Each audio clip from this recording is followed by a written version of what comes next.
आज आपण खूप जास्त पौष्टिक सर्व गुणसंपन्न असा आवळ्याचा मुरावळा कसा बनवायचा त्याची रेसिपी बघणार आहोत।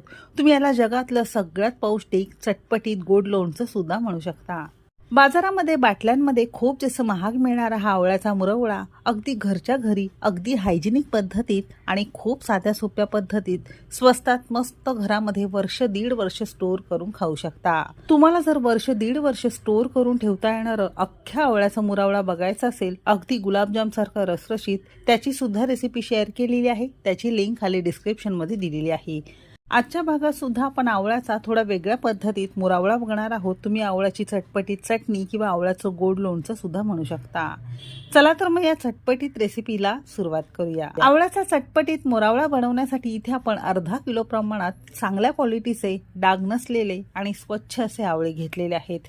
ज्याही दिवशी बाजारातून आवळे आणता अगदी त्याच दिवशी तुम्हाला हे बनवायचं आहे।